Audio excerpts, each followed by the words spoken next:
ꯑꯍꯥꯟꯕꯃꯛꯇꯗ ꯃꯇꯝꯒꯤ ꯃꯅꯤꯄꯨꯔꯤ ꯋꯥꯔꯤ ꯆꯦꯅꯦꯜ ꯑꯁꯤꯕꯨ ꯇꯥꯕꯤꯔꯤꯕ ꯈ꯭ꯋꯥꯏ ꯄꯨꯝꯅꯃꯛꯄꯨ ꯇꯔꯥꯝ ꯅꯣꯛꯆꯔꯤ. ꯉꯁꯤꯁꯨ ꯃꯌꯥꯝꯒꯤꯗꯃꯛꯇ ꯑꯅꯧꯕ ꯋꯥꯔꯤ ꯑꯃ ꯄꯨꯗꯨꯅ ꯂꯥꯛꯆꯔꯤ. ꯋꯥꯔꯤ ꯑꯁꯤꯒꯤ ꯃꯃꯤꯡ ꯅꯨꯡꯁꯤ ꯄꯔꯃꯤꯁꯟ. ꯋꯥꯔꯤ ꯑꯁꯤ ꯑꯩꯒꯤ ꯑꯣꯏꯅꯗꯤ ꯃꯔꯤꯁꯨꯕ ꯑꯣꯏꯅ ꯈꯨꯠꯊꯥꯖꯈꯤꯕꯅꯤ. ꯋꯥꯔꯤ ꯑꯁꯤ ꯄꯥꯊꯣꯛꯆꯕ ꯃꯇꯝꯗ ꯁꯣꯏꯈꯤ ꯂꯥꯟꯈꯤꯕ ꯌꯥꯎꯔꯕꯁꯨ ꯃꯌꯥꯝꯅ ꯉꯥꯛꯄꯤꯒꯅꯤ ꯍꯥꯏꯅ ꯈꯟꯖꯩ. ꯑꯗꯨꯗꯤ ꯑꯃꯨꯛ ꯃꯌꯥꯝꯒ ꯑꯍꯥꯟꯕ ꯁꯔꯨꯛꯁꯤ ꯄꯨꯟꯅ ꯇꯥꯃꯤꯟꯅꯔꯁꯤ. ꯈꯣꯡꯐꯝ. ꯃꯤꯑꯣꯏꯕ ꯑꯩꯈꯣꯏꯒꯤ ꯈꯣꯡꯐꯝ ꯍꯥꯏꯕꯁꯤꯁꯨ ꯃꯔꯨ ꯑꯣꯏꯗꯕ ꯅꯠꯇꯦ. ꯑꯩꯅ ꯂꯦꯞꯀꯗꯧꯔꯤꯕ ꯈꯣꯡꯐꯝꯗꯨ ꯍꯥꯟꯅ ꯃꯨꯟꯅ ꯌꯦꯡꯍꯧꯒꯗꯕꯅꯤ. ꯑꯩꯅ ꯂꯦꯞꯂꯤꯕ ꯃꯐꯝꯗꯣ ꯇꯔꯥꯏ ꯆꯣꯏꯍꯟꯗꯅ ꯏꯁꯥꯅ ꯐꯤꯔꯦꯞ ꯆꯦꯠꯅ ꯂꯦꯞꯀꯗꯧꯔꯤꯕꯅꯤ. ꯃꯗꯨꯗ ꯃꯤꯒꯤ ꯃꯤꯠꯌꯦꯡ ꯑꯃꯗꯤ ꯃꯤꯒꯤ ꯋꯥꯁꯨ ꯇꯥꯔꯣꯏꯗꯕꯅꯤ. ꯂꯥꯏꯕꯛ. ꯑꯩꯈꯣꯏꯒꯤ ꯂꯥꯏꯕꯛ ꯍꯥꯏꯕꯁꯤꯁꯨ ꯃꯔꯨꯅꯤ. ꯀꯅꯥ ꯑꯃꯗꯅ ꯂꯥꯏꯕꯛ ꯐꯅ ꯇꯝꯕꯤꯔꯝꯒꯅꯤ, ꯀꯅꯥꯒꯨꯝꯕ ꯑꯃꯗꯅ ꯂꯥꯏꯕꯛ ꯊꯤꯅ ꯑꯗꯨꯃꯛ ꯇꯝꯕꯤꯔꯝꯒꯅꯤ. ꯑꯗꯨꯕꯨ ꯑꯩ ꯂꯥꯏꯕꯛ ꯊꯤꯔꯦ, ꯃꯄꯣꯛ ꯊꯤꯔꯦ ꯍꯥꯏꯅꯗꯤ ꯈꯣꯜꯂꯥꯎ ꯀꯔꯝꯅ ꯂꯥꯎꯔꯨꯒꯅꯤ? ꯑꯩꯕꯨ ꯃꯨꯟꯅ ꯈꯪꯕꯤꯔꯤꯕ ꯃꯤꯑꯣꯏ ꯈꯔꯗꯨ ꯅꯠꯇꯅ ꯀꯅꯥꯅꯁꯨ ꯈꯪꯕꯤꯔꯣꯏ. ꯅꯨꯄꯤꯒꯤ ꯃꯄꯣꯛꯁꯦ ꯇꯣꯜꯂꯤ. ꯑꯩꯈꯣꯏꯒꯤ ꯈꯨꯟꯅꯥꯏꯁꯤꯗꯗꯤ ꯑꯗꯨꯛ ꯇꯣꯟꯅ ꯊꯝꯕꯤꯔꯝꯃꯤ. ꯈꯣꯡꯐꯝ ꯑꯃ ꯁꯣꯏꯕꯗ ꯋꯥꯎꯊꯣꯛꯄꯤꯅꯕ ꯀꯌꯥ ꯊꯣꯛꯂꯛꯀꯅꯤ. ꯃꯤꯋꯥ ꯉꯥꯡꯕꯁꯨ ꯅꯨꯄꯤꯗꯅ ꯇꯧꯏ. ꯑꯋꯥꯕ ꯇꯥꯔꯕꯤ ꯅꯨꯄꯤꯗꯨꯒꯤꯗꯃꯛꯇꯗꯤ ꯀꯔꯤꯒꯨꯝꯕ ꯋꯥꯍꯩ ꯑꯐꯕ ꯑꯃꯐꯥꯎ ꯍꯥꯏꯕꯤꯔꯣꯏ, ꯉꯥꯡꯕꯤꯔꯣꯏ. ꯑꯗꯨꯕꯨ ꯑꯋꯥꯕ ꯇꯥꯔꯕ ꯃꯍꯥꯛꯇꯨꯕꯨ ꯅꯨꯡꯁꯤꯕ ꯈꯔꯅꯗꯤ ꯅꯨꯡꯉꯥꯏꯇꯅ ꯅꯕꯨꯛ ꯁꯣꯟꯖꯒꯅꯤ. ꯇꯣꯜꯂꯤ, ꯑꯗꯨꯛꯀꯤ ꯃꯇꯤꯛ ꯇꯣꯜꯂꯤ. ꯌꯨꯝ ꯄꯥꯜꯂꯕ ꯃꯇꯝꯗꯁꯨ ꯂꯩꯃꯤꯟꯅꯒꯗꯧꯔꯤꯕ ꯅꯨꯄꯤꯗꯨꯒꯤꯗꯤ ꯃꯄꯨꯔꯣꯏꯕ ꯁꯛꯂꯤꯕ ꯅꯨꯄꯥꯗꯨꯅꯁꯨ ꯊꯑꯣꯏꯕꯤꯗꯕ, ꯑꯣꯠꯄꯤꯕ ꯀꯌꯥꯅꯤ. ꯊꯃꯣꯏ ꯑꯃ ꯄꯥꯜꯂꯤꯕꯗꯨꯗ ꯅꯨꯡꯁꯤꯕ ꯃꯆꯦꯠ ꯐꯥꯎ ꯄꯣꯛꯇꯅ ꯀꯔꯤ ꯑꯁꯨꯛ ꯃꯃꯜ ꯂꯩꯔꯤꯕ ꯀꯅꯥꯒꯨꯝꯕꯤ ꯑꯃꯒꯤ ꯄꯨꯟꯁꯤꯕꯨ ꯑꯣꯠꯄꯤꯔꯤꯕꯅꯣ? ꯐꯠꯇꯦ, ꯐꯠꯃꯟꯗꯦ. ꯑꯗꯨꯛ ꯆꯥꯎꯈ꯭ꯔꯕ ꯀꯥꯗꯨꯒꯤ ꯃꯅꯨꯡꯗꯅꯤ ꯃꯤꯁꯤꯡ ꯊꯤꯉꯝꯗꯅ ꯆꯪꯂꯛꯏ, ꯑꯃꯃꯝ ꯑꯣꯏꯅ, ꯃꯔꯤ ꯑꯦꯟꯇ꯭ꯔꯥꯟꯁ ꯗꯣꯔꯗꯨꯗꯒꯤ. ꯊꯥꯜꯂꯤꯕ ꯕ꯭ꯂꯕꯁꯤꯡꯗꯨꯁꯨ ꯃꯆꯨ ꯑꯣꯟꯕ ꯍꯥꯏꯗꯣꯏꯔꯥ, ꯅꯠꯇ꯭ꯔꯒ ꯁ꯭ꯄꯣꯠꯂꯥꯏꯠ ꯍꯥꯏꯒꯗꯧꯔꯤꯕ꯭ꯔꯥ? ꯉꯁꯥꯏ ꯃꯈꯩ ꯇꯨꯃꯤꯟ ꯁꯣꯐꯥ ꯊꯥꯔꯤꯕꯗꯨꯗ ꯐꯝꯂꯤꯕ ꯅꯨꯄꯤꯗꯨꯗꯤ ꯃꯃꯤꯠ ꯊꯛꯄꯅ ꯂꯣꯏꯔꯦ. ꯃꯈꯨꯠꯇ ꯄꯥꯏꯔꯤꯕ ꯁꯣꯗꯥꯗꯨ ꯑꯃꯨꯛ ꯆꯤꯡꯗꯨꯅꯁꯨ ꯊꯛꯏ. ꯃꯇꯥ ꯂꯂꯩꯃꯁꯨ ꯉꯁꯤꯗꯤ ꯐꯖꯅ ꯍꯩꯖꯤꯟꯈ꯭ꯔꯦ. ꯀꯣꯛꯇꯦꯜꯅ ꯍꯥꯏꯔꯝꯂꯒ ꯇꯁꯦꯡꯅ ꯋꯥꯏꯟꯗꯣ ꯑꯣꯏꯅ ꯐꯖꯅ ꯊꯛꯈ꯭ꯔꯕ ꯃꯥꯜꯂꯦ. ꯍꯥꯏꯗꯅ ꯅꯨꯄꯥ ꯃꯔꯛꯇꯨꯗ ꯖꯒꯣꯏ ꯁꯥꯔꯤ. ꯃꯩꯇꯩ ꯅꯤꯉꯣꯜ ꯇꯁꯦꯡꯇꯃꯛ ꯑꯣꯏꯅ ꯂꯩꯔꯤꯕꯗꯤ ꯐꯝꯗꯨꯅ ꯃꯇꯥꯒꯤ ꯃꯇꯧ ꯌꯦꯡꯂꯤꯕꯗꯨ ꯃꯉꯥꯏꯔꯦ. ꯃꯥꯅꯦ ꯐꯝꯂꯤꯕ ꯃꯐꯝꯁꯤ ꯃꯤꯔꯝꯅꯤ. ꯍꯧꯖꯤꯛ ꯃꯥꯅ ꯂꯩꯔꯤꯕ ꯖꯒꯥꯗꯨꯅ ꯅꯥꯏꯠ ꯕꯥꯔ ꯑꯃꯗꯅꯤ. ꯄ꯭ꯔꯣꯐꯦꯁꯅꯦꯜ ꯗꯤꯖꯥꯏꯅꯔ ꯑꯃ ꯑꯣꯏꯔꯨꯕꯅ ꯑꯃꯗꯤ ꯃꯅꯤꯄꯨꯔꯒꯤ ꯑꯣꯏꯅ ꯃꯃꯤꯡ ꯂꯩꯕ ꯍꯦꯟꯂꯨꯝ ꯍꯦꯟꯗꯤꯀ꯭ꯔꯥꯐꯠꯁ ꯀꯝꯄꯅꯤ ꯑꯃꯗ ꯊꯕꯛ ꯇꯧꯔꯨꯕꯗꯨꯅ ꯅꯨꯄꯤꯗꯨꯁꯨ ꯃꯥꯒꯤ ꯕꯣꯁꯀꯤ ꯍꯨꯀꯨꯝ ꯏꯟꯗꯕ ꯌꯥꯗꯦ ꯍꯥꯏꯗꯨꯅ ꯄꯥꯔꯇꯤꯗꯨꯗ ꯇꯜꯂꯕꯁꯨ ꯇꯟꯅ ꯌꯥꯎꯕ ꯂꯥꯛꯂꯤꯕꯅꯤ. ꯂꯂꯩꯃꯁꯨ ꯃꯇꯥꯗ ꯌꯦꯡꯂꯛꯇꯨꯅ ꯃꯈꯨꯠꯇꯨ ꯍꯥꯏꯔꯛꯏ. ꯁꯅꯥ, ꯑꯩ ꯉꯥꯎꯔꯦ. ꯂꯂꯩꯃꯁꯨ ꯃꯌꯥꯡ ꯅꯨꯄꯥ ꯐꯣꯔꯦꯟ ꯃꯆꯥꯁꯤꯡꯗꯨꯒ ꯍꯩꯅꯗꯕ ꯃꯑꯣꯡꯗ ꯅꯛꯁꯤꯟꯅꯗꯨꯅ ꯖꯒꯣꯏ ꯁꯥꯕꯗꯨ ꯃꯥꯁꯨ ꯌꯦꯡꯕ ꯉꯝꯗ꯭ꯔꯕꯅꯤ. ꯍꯧꯒꯠꯂꯒ ꯆꯤꯡꯊꯣꯛꯂꯨꯒꯦ ꯐꯥꯎ ꯈꯜꯂꯕꯅꯤ. ꯈꯜꯂꯤꯉꯩꯗꯨꯗ ꯍꯧꯒꯠꯀꯦ ꯍꯥꯏꯅ ꯁꯦꯝ ꯁꯥꯔꯤꯉꯩ ꯃꯥꯒꯤ ꯕꯣꯁꯇꯨꯁꯨ ꯃꯈꯨꯠꯇ ꯒ꯭ꯂꯥꯁ ꯑꯃ ꯄꯥꯏꯔꯒ ꯍꯥꯏꯔꯤ ꯆꯪꯁꯤꯜꯂꯛꯏ. ꯂꯩꯁꯅꯥ, ꯀꯩꯅꯣ? ꯀꯩꯗꯧꯔꯒꯦ? ꯅꯇꯣꯝ ꯐꯝ ꯂꯩꯔꯗꯤ ꯖꯒꯣꯏ ꯁꯥꯏꯁꯦ ꯌꯥꯎꯔꯨꯆꯣꯗꯅ. ꯂꯩꯁꯅꯥꯅ, ꯁꯥꯔ, ꯑꯩ ꯃꯗꯨꯃꯗꯤ ꯇꯧꯖꯔꯣꯏꯒꯦ. ꯋꯥꯔꯧꯕꯤꯕ ꯌꯥꯗꯦ. ꯑꯗꯨ ꯑꯣꯏꯔꯒꯅ ꯁꯦ, ꯕꯦꯒ ꯑꯃꯁꯤ ꯄꯥꯏꯌꯨꯗꯅ. ꯁꯥꯔ, ꯑꯩ ꯃꯗꯨ ꯇꯧꯖꯔꯣꯏꯒꯦ. ꯏꯆꯝ ꯆꯝꯅ ꯋꯥꯔꯤ ꯁꯥꯔꯤꯕꯗꯨꯁꯨ ꯂꯥꯟꯅ ꯎꯗꯕ, ꯂꯥꯟꯅ ꯂꯧꯕ ꯌꯥꯎꯗꯕ ꯅꯠꯇꯦ. ꯀꯃꯂꯥꯁꯨ ꯃꯥꯒꯤ ꯃꯈꯥꯗ ꯊꯕꯛ ꯄꯨꯔꯤꯕ ꯋꯥꯀꯔ 2-3ꯗꯨꯒ ꯂꯩꯁꯅꯥꯒ ꯃꯈꯣꯏꯒꯤ ꯕꯣꯁꯀ ꯋꯥꯔꯤ ꯁꯥꯔꯤꯕꯗꯨ ꯆꯥꯗꯧꯒꯤ ꯍꯦꯛ ꯌꯦꯡꯂꯤ. ꯂꯤꯌꯥꯅ ꯅꯥꯀꯟꯗꯒꯤ ꯇꯞꯂꯞꯅ ꯁꯣꯜꯂꯛꯏ. ꯏꯆꯦ, ꯃꯥꯒꯤꯁꯤꯗꯤ ꯏꯐꯣꯡ ꯐꯣꯡꯅ ꯇꯥꯛꯆꯔꯦꯅꯦꯀꯣ. ꯀꯃꯂꯥꯁꯨ ꯎꯁꯤꯠꯇꯕ ꯃꯤꯠꯌꯦꯡꯗꯨꯒ ꯃꯆꯤꯟꯗꯨ ꯐꯩꯅ ꯅꯣꯛꯂꯒ ꯇꯞꯅ ꯁꯣꯜꯂꯛꯂꯝꯃꯤ. ꯃꯥꯅ ꯑꯩꯕꯨ ꯅꯝꯊꯨꯔꯤꯕꯁꯤꯗꯤ ꯑꯇꯩ ꯀꯩꯁꯨꯅ ꯑꯣꯏꯔꯝꯗ꯭ꯔꯦꯅꯦ.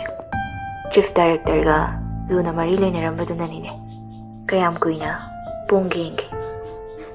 ꯉꯁꯤꯒꯤ ꯅꯨꯃꯤꯠꯁꯤꯗ ꯑꯩꯈꯣꯏꯅ ꯃꯥꯕꯨ ꯃꯥꯏꯊꯤꯕ ꯄꯤꯗꯕ ꯌꯥꯗꯦ. ꯂꯤꯌꯥꯅ, ꯑꯗꯨꯅꯦ ꯆꯦ, ꯀꯩꯅꯣ ꯑꯃꯗꯤ ꯇꯧꯔꯁꯤ.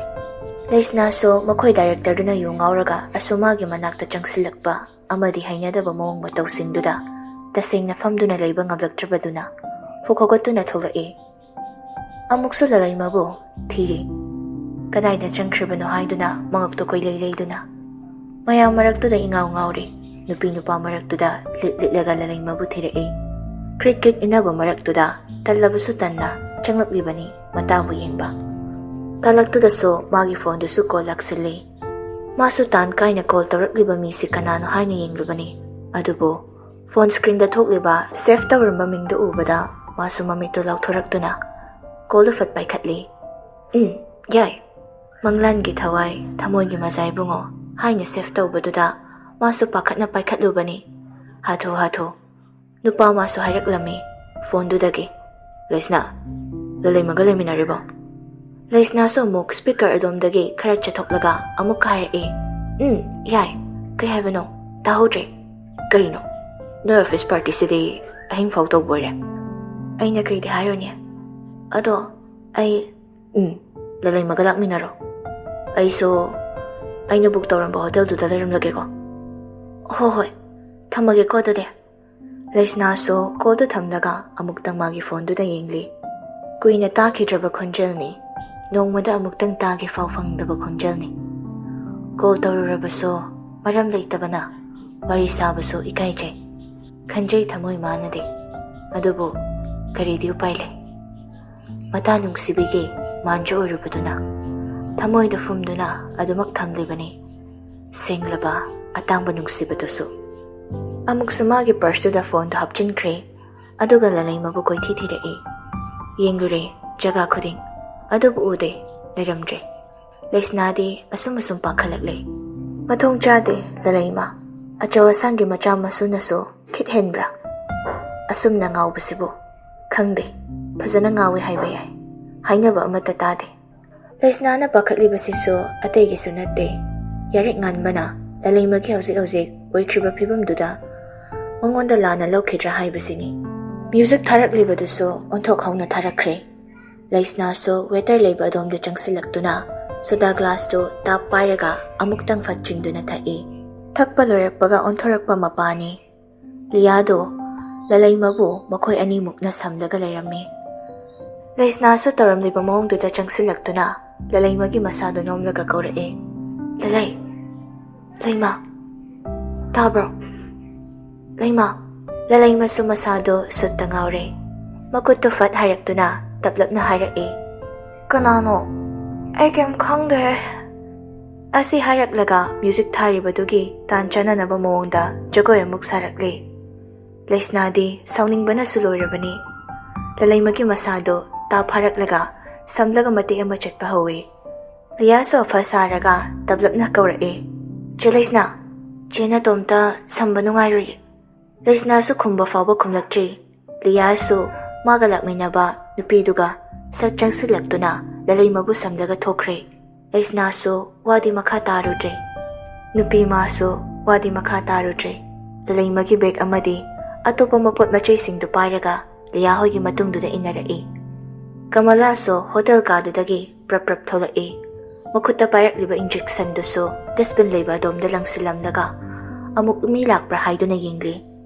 Adubu mi lebagi mamidi taramde amuktang sor asangba mo hondoklaga liyada call tawe. Liya sulak liba call do makut namaduna tawduna paikhatli. Hello? Success or ado nanggalak minaribado aduna maruse ay ready da layreche ado room dugi mapada layramo tabay may pak na baharati ay di ngarabani. Liya sumangagto nung kalakpada laptak na kamala na leplaga laybado urae. Laisna so magitungdani call amada wari sakibaduna makoy na sanariba wari do karino haibadi khangdabani. Kamala so liya hoy na lalayma samlaga lakpaduda saklon hanjinlaga jangsalaklibani. Laisna na wari tawringay kamala so mirak narak yenglaga liya na inggit pirae. Liya so lalaymabu room atopa amada pusin na basamduna changkre. Laisna so kola wari saribadu nakanda wari saduna layriba nupido onthorakpada mahaki mata lalayma layramdabaduda koldo fat thamnaba haiduna phone duda onsinduna hairaklammi. Ay amuk tawrake. Koldo fat thamkhraga liya hoigi matung inanaba chatke hek tawbaga magi tunglomdagi managan waramda karigumba amana thilakpagum tawi. Mani tunglomdagi kamalana makhutta pariba injection do kapsilakpani.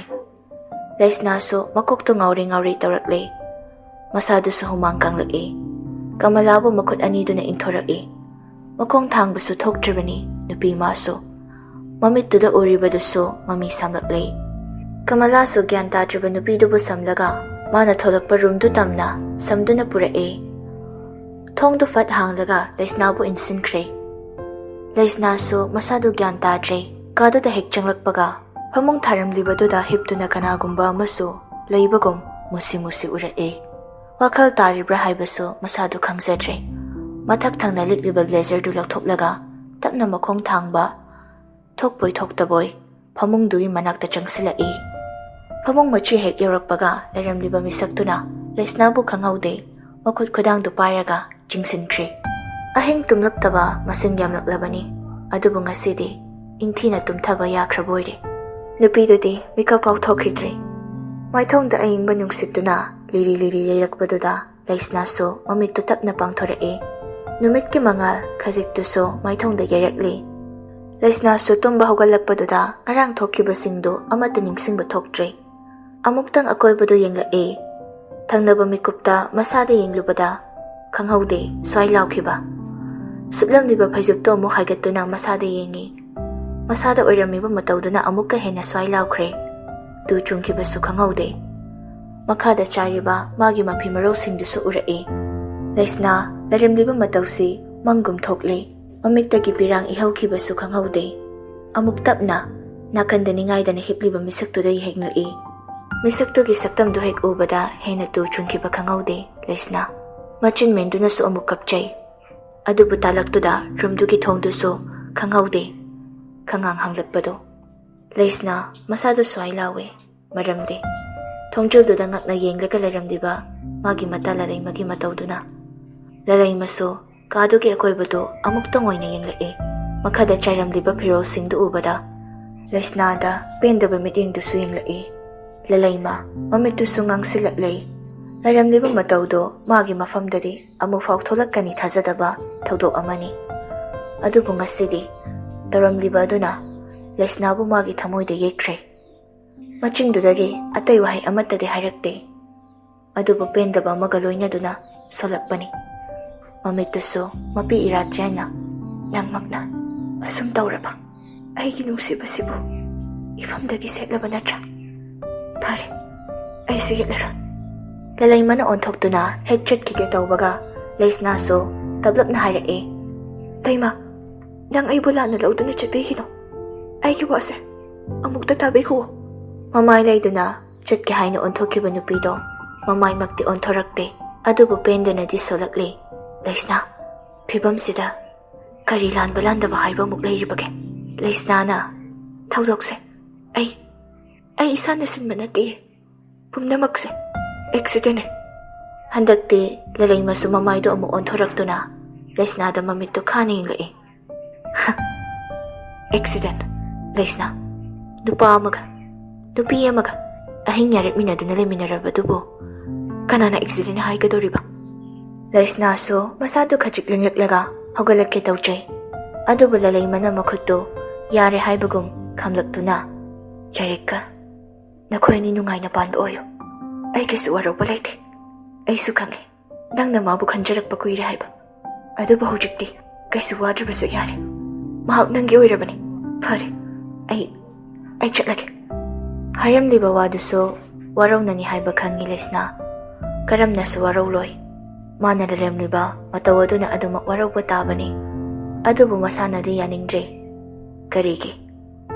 Dasing na. Mahak na yarik ngan babu nung sirabaso. Mana nung mata yarik ngan babu. Lang tak na basin kabalayte. Aduga asumba oktaba tawang siso. Mahak masana nung mata tawge kan gibasalayte.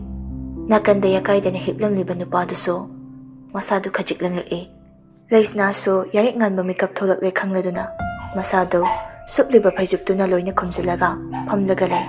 Nupama so mamit noy dun hogalakpada. Laisna na fam dun na larambaduda. Mamit manachap yung na yung lai. Amukso kado sintong na ba yung lakbaga. Laisna da arta kaya chin mamiging amakak yung lai. Laisna so yarik ngan bada kirap yung lai. Amukso masado hanggoy na kajiktang handok chay. Nupama so wadi ngangde. Mapi makada tari bado laukatu na. Sa chilaga mapanda tokre. Laisnadi mapukning nungsibaga yarik nganbagi wa ngangdaba mawongduga hena nungsikhruduna phajuptuna khumlaga makhol thokna kapjai. Nupa masu masado asawbana khamthenglabani. Wakhal tarakpada magi lairamliba saktam aduna hena asawba haibadu ohelle. Ngarangso lalaimani haiduna thong hangdo harambadusu Laisnani haina khankre. Kadodagi hek tholakpaga lalaimana kaptuna lairambadu masu ure. Yarik nganbasu panthade lalaimagi manakta changsilaktuna tunglomdagi konduna tapna kaurake.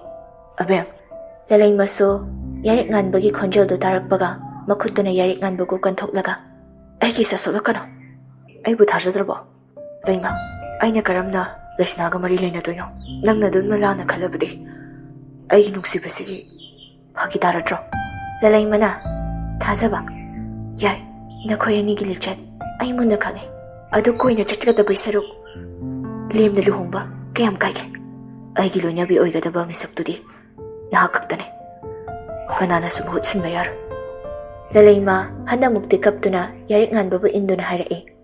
Nanggi lawnamda ay amuk hana thuba pamdre.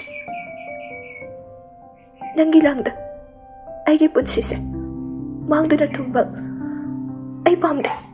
Asi hairaga chatkike tawe adubu yarik nganbasu lalaimabu konsinduna khamlae. Abem nang aibu tasingna thatokpa ngamdra aidi ngamoye ay nang yauduna ay hingba ngamoye. Chaklibani thamoy anina kainabagi mami adu urakpana nupiduso khangba ngamdana bendana thamoy ama palibado chaklibani nupadusuni thawai oiriba mahakpu thadokpa ngamloidaba aduna khangba ngamdana chakli maisa aduso. Lalaimaso yarik nganbagi makhutto khangin intholai. Lalaimaso yarik nganbagi makhutto kantholai. Makhuttunaso tarakliba pirangdu taithoklaga yai Laisnaga luhonglo maduna afaba oigani mahabu luna tawbiyo mahabu nungsibiyo. Harakliba wafamdo nupa manadi yaningdaduna khon khara kanna laurakli. Lalaimagi masadu paiduna kaino abem nangna haisi kaino ay madu ngamlo mahabu aina karamna nungsidoino aigi thamoisidi nangini nahaktagini masida lamlambi kanagis ohenba yar ay ngamoy. Handagdi lalaimasu yarik nganbagi mamayduda khupakna tharai. Dupana khoina asakyam phatrise kaigino nupi akhoisibo sananingba moongda sanaba langthokningba matamda langthokpa asira akhoisibo asaba laidi oina urabo akhoisibo thawai yaudaba sanapot adumna ubra akhoisu thamoy pali awaba khange nakhoidana awaba khangba nate nangna kaigumba Laisnabu inthoknaba aibu phatte haigano nang magalu honggadabani aduga lasi haiba numitsina ibani aroiba oigadabani. Wahai khara do haramlaga lalaimasu hanna yinglamda chatkre. Yarik nganbasu machi lengde chakliptuna adumak lay.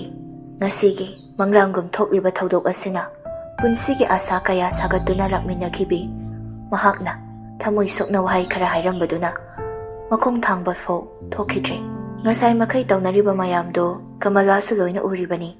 Maithongdusu khara makalangbagum taure usittaba minokdusu nokna onthorakpani. Adubu khangpret khangi tungda leplamniba nupadu ubada somdana kamdaure. Laisnaso yarik nganba changlakpa phana kuinadi ngaibani. Adubu changlakmandabaduda masadu sengdoklaga kadu setnana loisali masadusu leitradoibani. Mabukningsu nungsiduna adumak leiri masagi ijat mangkhre khalubada mipaidabasu natte. Adumna awaba wakhal tawduna leiringai kadugi thongdu hanglakpagi makhol tarai.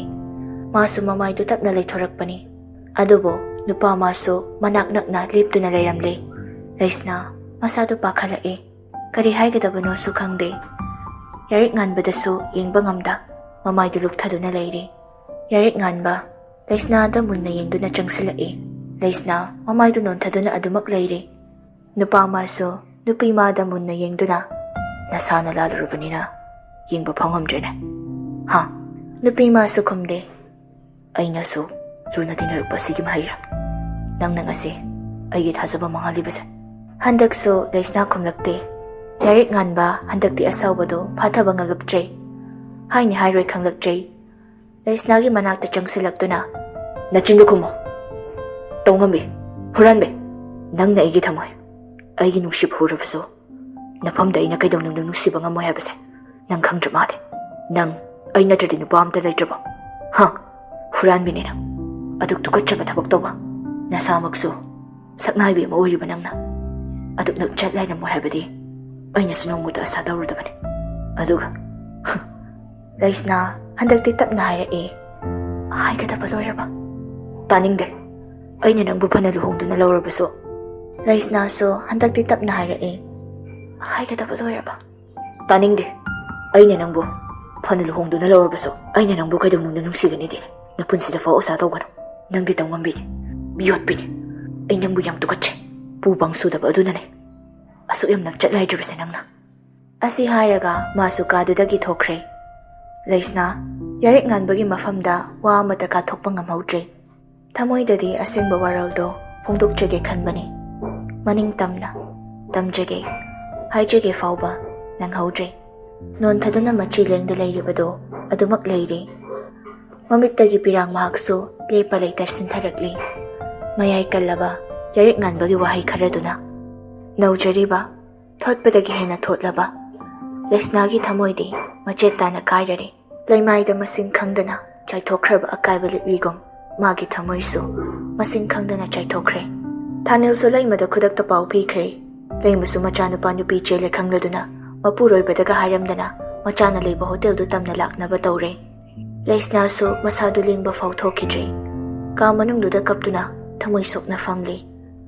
Kaduda adumna thamoisokna kaplingai. Yarik nganbagi apokpi.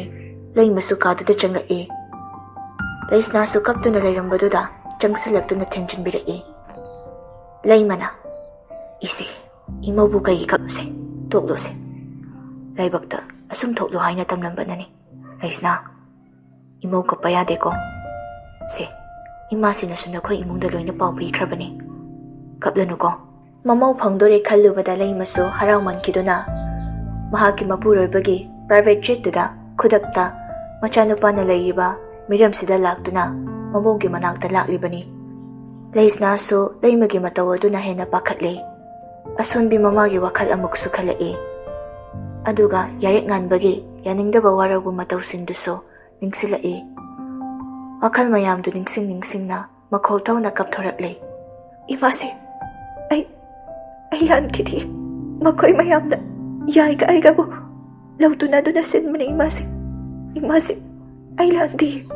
Lay madilays nagi matawdo, bakatliba ni, matay niyo ngay chiba ni oy na kalay. Lays na butap na matada konsinbido na, tengbira Say, toklo se. Imasi lay risidi, kanana su imaw bune, kapan bayaro se. To. Ta karagi matong dani, luhong ba numit ni, bor ori ba nupado, hawjuk paba pajong puyat set luhay bayadre. Anam kando na layri. Sagay jawbay mong ni, ajawa sangga taw na riba Manipuri oina, masak na ibay mong ni, arke purit lemba, retired DCP. Mahaki matayaw zaba, machano pa yarik ngan ba, lamdam sige, maming labor officer masu ori ba ni. Lay madi masado humangan na pikang lay, mapuroy ba maching patta ba, amadi machano pa gimataw ga, sorfa ba intinungay na hondok pa ngamdre. Purik lemba so, machagi mataw duda, sauro hay ba so ngamdre. Nati, karino sisa. Nachano pa na tawrise. Ayun mayamang sila chang hat ka daw rin Laymana, sana kya. Ayamog tathemke. Pingat pi kinomi. Somda borse na ba ahal duso mamana ba anila riba duda harakli. Ahal na na. Ibungone. Nakoy marupsi, amog tatithemlo ne. Asomda samkya ka sanabi magadi, may hawdo na sa hawre. Danal ka chingkay daso, mataw yarik ngan ba da haifet chep talaga, yengli. Denel na, chandaan sige, may tatpase. Ngasi numit sila na dali, mayaram na ron. Chingkay sumagi phone do da yeng na. Ay se, station da so, may puda daw ba, karla yawri ba ni? Ako'y nostro sige, bakang pamhaydok pa niya na. Lakpa iwan eh. Aduga. Denel so mo, ay siya ni. Ngasi se, na duty la yawri ba ni? Adulip lawra galakli ba ni? Kanga ba? Chingkay na mo, nati. Man kalisa kayo ba? Nupiti raraw gay dilete. Somday na chuk sa layrise. Mating panghan na ba tawag so, luhong daw rira, hungay daw rira. Gyan kita sa day. Talag to day ay fabuso chen sila Sorga tabet honduna ꯑꯅꯤꯗꯨꯗ ꯑꯣꯟꯁꯤꯜꯂꯛꯇꯨꯅ ꯍꯥꯏꯔꯛꯂꯝꯃꯤ. ꯇꯥꯃꯣ, ꯑꯩꯈꯣꯏ ꯌꯥꯝꯕꯨꯡ ꯂꯣꯏꯗ꯭ꯔꯤꯕꯣ? ꯆꯤꯡꯈꯩꯁꯨ ꯃꯉꯛꯇꯨꯅ ꯏꯪꯒꯤꯠ ꯄꯤꯔꯛꯂꯒ ꯅꯣꯏ ꯌꯥꯝꯕꯨꯡꯁ ꯅꯣꯁꯇ꯭ꯔꯣꯁꯦ ꯅꯣꯁꯇ꯭ꯔꯣ ꯇꯧꯔꯛꯂꯤ. ꯌꯥꯏꯐꯕꯁꯨ ꯌꯥꯔꯤꯛ ꯉꯥꯟꯕꯅ ꯊꯣꯡꯅꯥꯎ ꯃꯄꯥꯗꯒ ꯂꯦꯞꯂꯒ ꯂꯩꯔꯝꯕꯗꯨꯗ ꯃꯈ꯭ꯋꯥꯡꯒ ꯃꯦꯠꯂꯒ ꯍꯥꯏꯔꯛꯂꯝꯃꯤ. ꯌꯥꯝꯕꯨꯡ, ꯌꯥꯏꯐꯕꯅ ꯍꯨꯝꯃꯕ. ꯎꯍꯨꯝꯒ ꯍꯥꯏꯌꯦ. ꯅꯠꯇꯦ, ꯑꯩꯁꯨ ꯅꯨꯄꯤ ꯊꯤꯅꯤꯡꯉꯕꯅꯦ ꯌꯥꯝꯕꯨꯡ. ꯌꯥꯝꯕꯨꯡ ꯍꯥꯟꯅ ꯏꯇꯦꯝꯁꯤꯗꯣ ꯍꯥꯟꯅ ꯂꯧꯔꯣ, ꯑꯗꯨꯒ ꯑꯩ ꯑꯃꯨꯛ ꯍꯣꯡꯒꯦ. ꯆꯤꯡꯈꯩꯒ ꯗꯦꯅꯦꯜꯒꯗꯤ ꯌꯥꯏꯐꯕꯒꯤ ꯋꯥꯗꯨꯗ ꯃꯌꯥ ꯀꯥꯈꯩ ꯇꯥꯔꯤ. ꯑꯗꯨꯕꯨ ꯌꯥꯔꯤꯛ ꯉꯥꯟꯕꯗꯤ ꯇꯨꯃꯤꯟꯅ ꯑꯗꯨꯃꯛ ꯂꯩꯔꯤ. ꯌꯥꯏꯐꯕꯁꯨ ꯍꯟꯗꯦ, ꯃꯈꯥ ꯇꯥꯔꯛꯏ. ꯌꯥꯝꯕꯨꯡ, ꯄꯥꯃꯨꯡꯗꯣ ꯌꯥꯝ ꯁꯥꯎꯔꯦ. ꯏꯃꯥꯁꯤꯁꯨꯅꯦ. ꯌꯥꯝꯕꯨꯡꯅ ꯁꯥꯎꯒꯦꯁꯨ ꯍꯣꯔꯦꯟ ꯀꯣꯟꯅ ꯁꯥꯎꯔꯣ. ꯍꯟꯗꯛꯃꯨꯛꯇꯤ ꯅꯨꯄꯥꯗꯨ ꯇꯨꯃꯤꯟꯅ ꯂꯩꯔꯛꯇ꯭ꯔꯦ. ꯅꯣꯏꯅ ꯑꯩꯁꯦ ꯍꯨꯔꯥꯟꯕꯤꯗꯨꯒ ꯅꯠꯇ꯭ꯔꯗꯤ ꯂꯨꯍꯣꯡꯅꯕ ꯃꯤ ꯑꯃꯇ ꯂꯩꯇ꯭ꯔꯕꯣ? ꯌꯥꯏꯐꯕꯁꯨ ꯍꯟꯗꯛꯇꯤ ꯃꯌꯥꯝꯕꯨꯡꯅ ꯂꯥꯎꯔꯛꯄꯗꯨꯗ ꯇꯨꯃꯤꯟ ꯂꯩꯈ꯭ꯔꯦ.